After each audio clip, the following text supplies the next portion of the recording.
welcome to the Confidence Faith Podcast, Move Forward in Love. I am your host, Dr. Sam, and in these podcast episodes, we're covering the 8 kinds of love. We're digging deep into life, love, and business. It's unedited, unfiltered, and it is here for you because, quite frankly, we need to know we're all not alone, right? So today I'm actually going to, oh, my chair made a noise.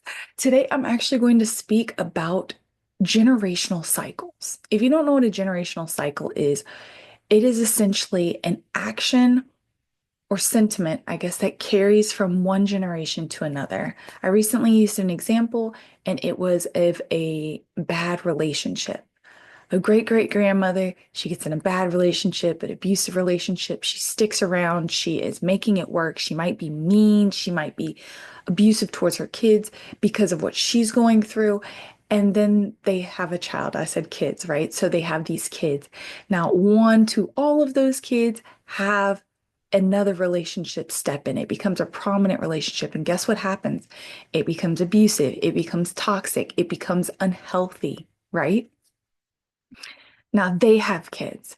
Now this kid says, okay, this must be normal too. They get into a relationship. It's healthy, it's unhealthy, and it's unsafe. This is a generational cycle. It can even be something as simple as not having a good uh, a dating roster, I guess you could say, or statistics, right? But generational cycles are in so many families. And a lot of people don't recognize them because a lot of the times shame comes with these sorts of things. Like, who wants to say, I stuck around in an abusive relationship or I didn't get out when I should have? It's something that you kind of hold in and you just try to move past.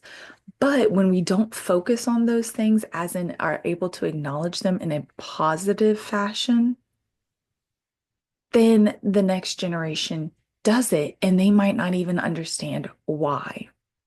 So today, I want to go into generational cycle stuff with you, and I want to make sure that you know you can get out of generational cycles. So, which level of love can generational cycles kind of flow through? You'd think parental, but I actually want to go with, I always say this word wrong, philautia. I think that sounds super weird, but it's the inner circle. It's the inner circle with like your family and your friends, people you trust, have the same experiences, they're loyal. That.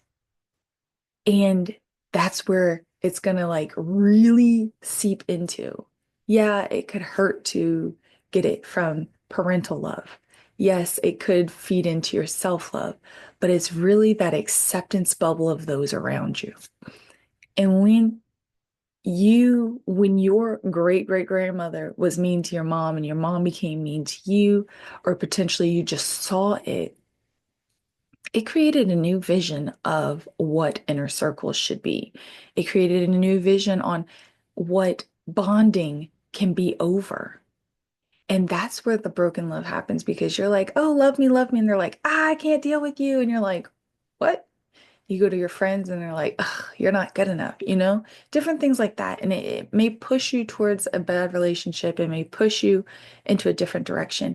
And it could actually push you into generational cycles, right? So, how do you get out? Well, I have some notes for you today. So, we really want to focus on you. Haha, very easy, right? But how many times do we push ourselves to the side so that we can get things done? I call that resilience. So, resilience is sometimes used as a compliment, and I almost look at it as a negative sometimes, because resilience is fine to me unless you do not get to go back and focus on it. So, when you put yourself first, so many people think that's so selfish. You have everybody else to deal with, and you're putting your needs above everybody else. Well, guys, that's because you have to be healthy to be helpful. You have to be healthy to overflow it with abundance towards other people as well. You have to be healthy for each of these interactions to go and become something more. Now, if you're unfamiliar, Confidence faith is really making a global change because I recognize through my own healing that your love gets broken. It creates a void, right? And then you grow and all of a sudden you're interacting with life differently. Now, when you and another person interact with each other, it creates an emotional response. It creates wisdom in that moment. So it could be a good interaction or a bad interaction. Now, if you're a healthy person, you could say, or a healthier minded person, you could say, okay, that was strange. I don't know why they were so rude to me, but I hope them the best. Or you're going to have a negative response. You're going to be like, "Psh, why would they be so rude? What did I even do? I don't even know them." And see, that emotional response passes on. So then now you and this other person meet five new people. And that positive or negative emotion then stems into those next five interactions. Those people have the same option of how to respond to you and they move out. So it creates this ripple effect. That's what we're doing here. We are helping you so that these ripples are positive, not negative, and change the world into a better place.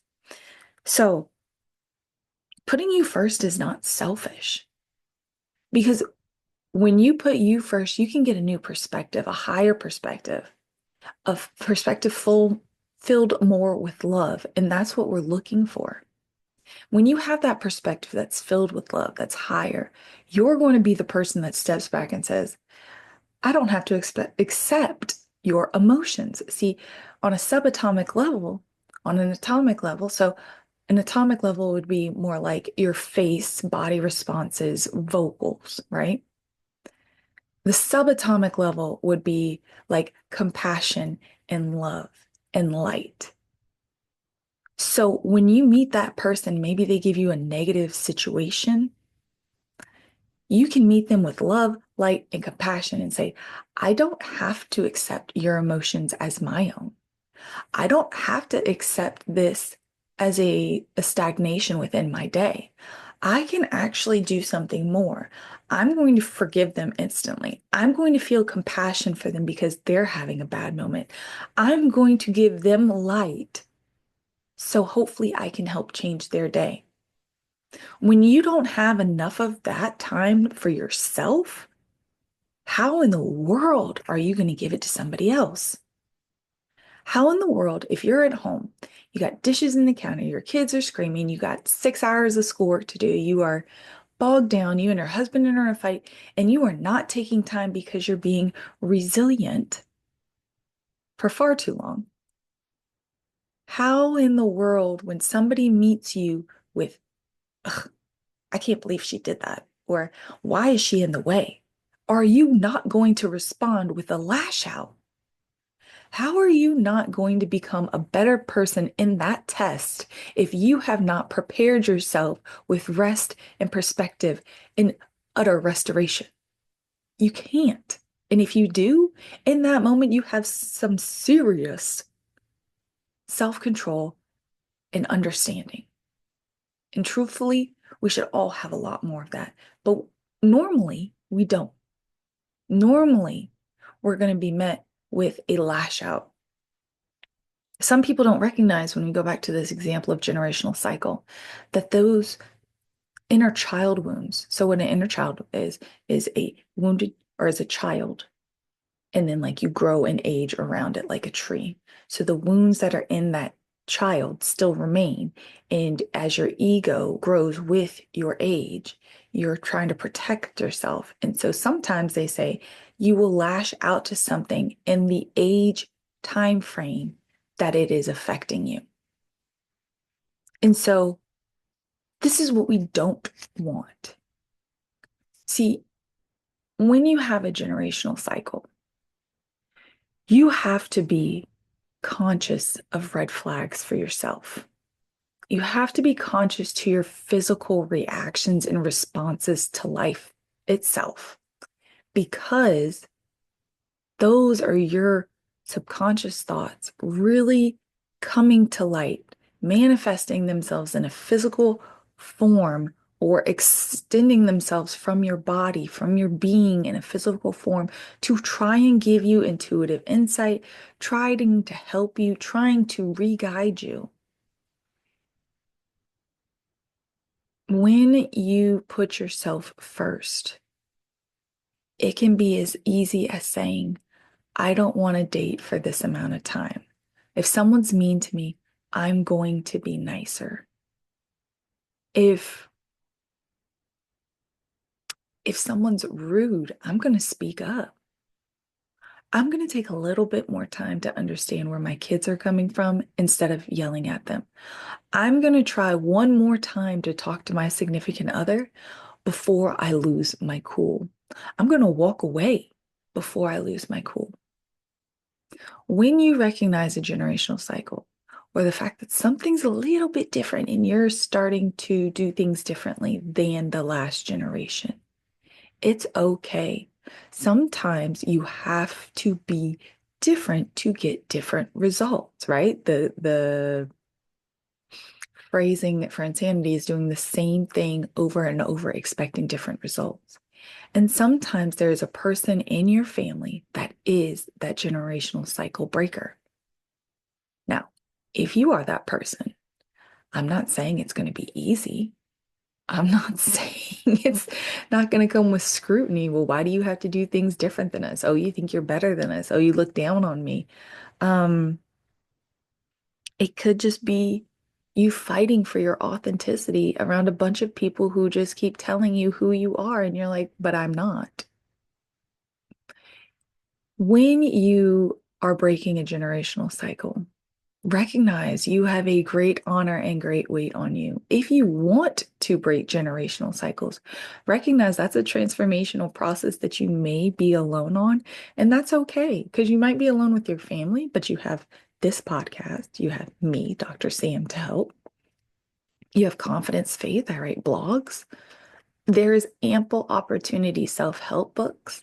I even have a free download. Uh, I don't know where it is at the time. I was going to see if I could tell you the title. And it talks about generational cycles also. If I find it, I'll put it in the link below. But the way to start is to put you first. It's not selfish unless you literally just relinquish everything you're responsible for. It's filling. It's restful. It's saying, I can do it, but I need to be prepared. And preparation is always okay. If it wasn't, then they just give pop tests all the time. When you're going through these things, when you're starting to act a little different from your family, when you're realizing you need a distance from your family, when you need to set better boundaries for yourself, when you need to seek God more, do it. And don't be feeling guilty either. Do not feel guilty because see, sometimes other people are used as pawns in our lives. And they may be the one that's being used to say, oh, don't rest. Let's do this instead. Oh, don't do this. Don't try and forget it. Let's just sit in it. Oh, I have that same issue. Let's talk about it. Oh, let's berate the issue with the negative sentiments. Those things will hold you back from moving to the next level. Those things will stop you from becoming the person that you truly should be. Sometimes, the majority of the time, when people are transitioning, they're teaching themselves, they're teaching other people new things. And it's hard because their past keeps sticking with them. It's like goo, the goo sticks with them. But you don't have to have that. It's an option. It can try to stick to you, but like we talked before, I don't have to accept that emotion. I don't have to accept it. I don't know if you even know this, but you can literally block thoughts from your brain. Here, one example is that you can start to think of something new. Another example is you could say literally to yourself, I reject this thought. The same with speaking. I reject this mindset. I reject saying this. I reject bringing life to this. Life and death are in the tongue. So what you say is actually very important. Guys, if you need help with this, if you need a little bit more insight, if you're ready for a consultation, I'm telling you, go to www.confidencefaith.com/services. You can get there from my homepage too. You can just schedule a consultation and I will analyze exactly what it is in your world that's not working. You don't have to feel like you just have to sit in this conundrum of confusion. If you are in a generational cycle and you just want some like feedback on your thoughts, email me. I'll drop my email in the link below. And most importantly, please subscribe. I want these messages to get to the people that need them the most. And if you know somebody, you're going to be better equipped to talk to them, to present this to them, to reach them than I am. And I want that. I want you to be an ambassador for somebody else's betterment, for your own betterment, for well-being in general. Don't be weird out. Don't be weirded out. Bring it up in natural conversation. But in any situation, you are made for this. In any situation, there is an alternative. In any situation, you have at least me, Dr. Sam, to help you with your relationships and life, love, and business so you can find identity, purpose, and faith or spirituality. So take advantage of it. And I will talk to y'all next time. Bye.